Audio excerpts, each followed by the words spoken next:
నాయనా, ఈరోజు మా ఇంటి పావురాలు కథ చెప్పే ముందు, పావురాలు వాటి మనస్తత్వాలు ఎలా ఉంటాయి అని చెప్పాలనుకుంటున్నాను.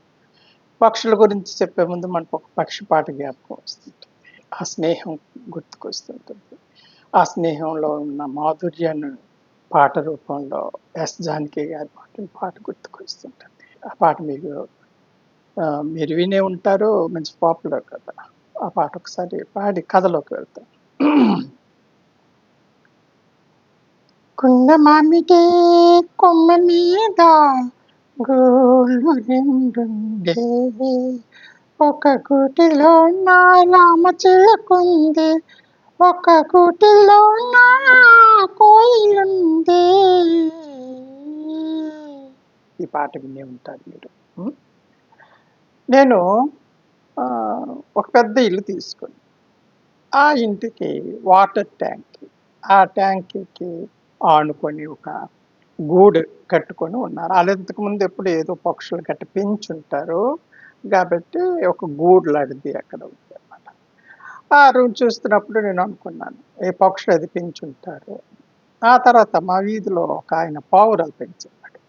ఆ పావురాలు పెంచినప్పుడు ఓహో ఒక 2 పావురాలు తెచ్చుకొని ఇక్కడ మనం వేసుకుంటే టైం పాస్ అవుతుంటుంది. అవి కూడా సాయంత్రం అయ్యేసరికి మనల్ని పలకరించడానికి వస్తుంటాయి. ఉదయం మేత వేసేటప్పటికి టైంకి వస్తుంటాయి.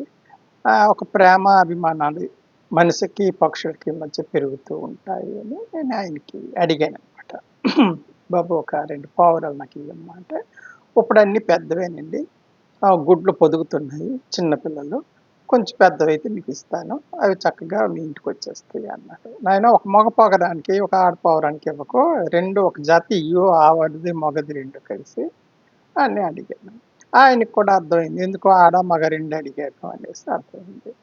అర్థమైన తర్వాత నేను అనుకున్నాను, మగతోడు దీన్ని కొంటే ఇది ఎక్కడికి వెళ్ళదు, ఆడతోడు దాన్ని కొంటే అది ఎక్కడికి వెళ్ళదు, ఈ రెండు కొడిసి ఈ గూట్లోనే ఉంటాయి, కాపురం చేస్తాయి, గుడ్లు పెడతాయి, ఆ గుడ్లు మరొక 4 అవుతాయి, ఆ 4 8 అవుతాయి అని నేను ఏవో పిచ్చి పిచ్చి కథలు కాదు, పిచ్చి పిచ్చి లెక్కలు, పిచ్చి పిచ్చి కళలు కన్నాను.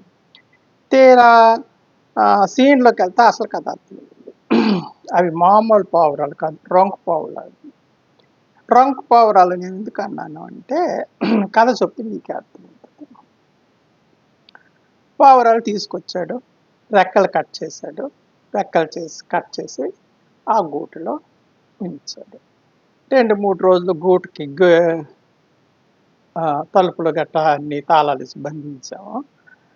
ఆహారం గట్ట వేసేవాళ్ళం. చక్కగా తిన్నాయి. మళ్ళీ కొత్తగా రెక్కలు 10 రోజుల కల్లా వచ్చాయి. అప్పుడు నేను అనుకున్నాను, ఇప్పుడు 10 రోజులు అలవాటు అయిపోయింది, వీటికి స్వేచ్ఛగా వదిలేస్తే చక్కగా ఇక్కడ మేసుకుంటూ చక్కగా బయటికి వెళ్ళి అందరితో స్నేహం చేసుకొని మళ్ళీ వచ్చేస్తాయి. మళ్ళీ వచ్చేసిన తర్వాత మళ్ళీ నా గూటికే వస్తాయి అని అనుకున్నాను. అనుకున్నది ఒక 10వ రోజున ఆ తలుపులు తీసేసాయి. చక్కగా ఎగురుకున్నాయి, తినుకొని వెళ్ళాయి, ఎక్కడెక్కడికి వెళ్ళాయో మానేసి తిరిగి సాయంత్రం 6 అయ్యేసరికి గూటుకు వచ్చేసాయి. అప్పుడు నా సరదా ఇలాగలగలేదు. ఎంత బాగా 10 రోజులు అలవాటు అయిపోయింది, ఈ గూటికే వస్తున్నాయి, ఇక లోపల కూడా మంచి మంచిది ఏర్పాటు చేయాలి, బయటికి వెళ్ళి వస్తున్నాయి కదా, గుడ్లు గట్టేది పెడతాయి కావాలా అని నేను అన్ని సరదా పడిపోతున్నాను.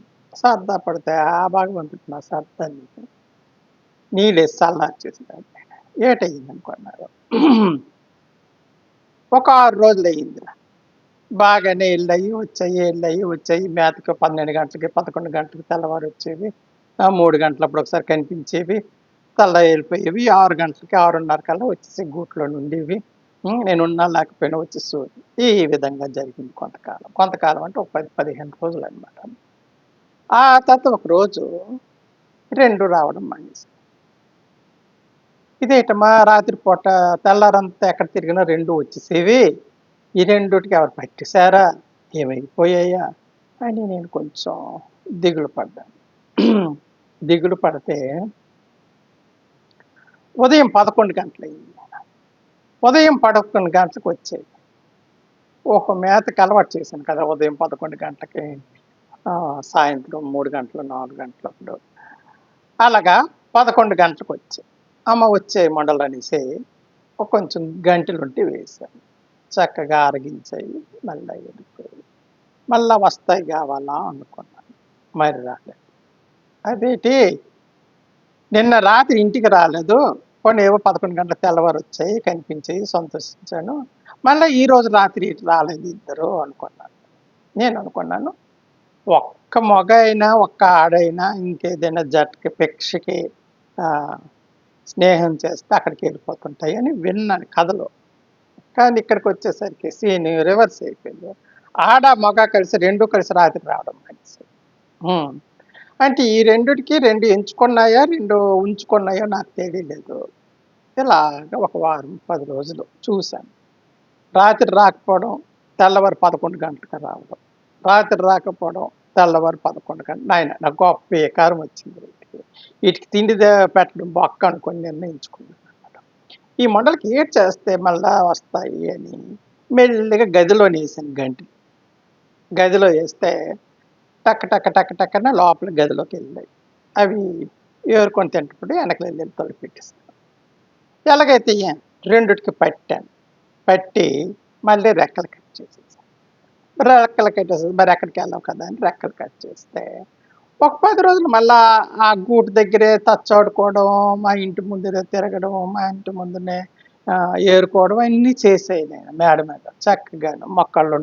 మొక్కల్లోని పురుగులు పుట్టాలు అవన్నీ ఏరుకోవడం, ఈ గంటెలు, గింజలన్నీ ఏరుకోవడం అన్నీ బాగానే చేసేది. మళ్ళీ 10 రోజులుగా రెక్కలొచ్చేసినాయి కదా! మరి రావడం మానేసాయి.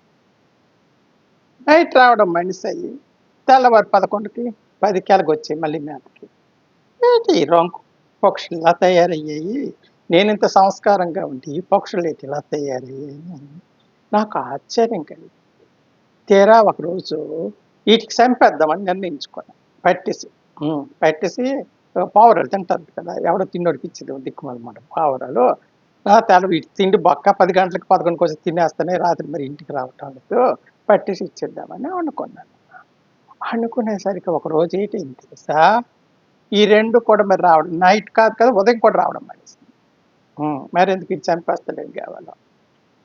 చాలా బాధనిపించింది. ఇంత ప్రేమగా పెంచినది నన్నే మోసం చేసి వెళ్ళిపోయింది. పక్షులే మోసం చేసి వెళ్ళిపోతున్నారు. ఇక మనుషులకు ఒక లెక్క చెప్పండి. హ్మ్. అబ్బం శుభం తెలియని పక్షులే పెంచిన ప్రేమాభిమానాలతోని తెంచుకొని వెళ్ళిపోతారు.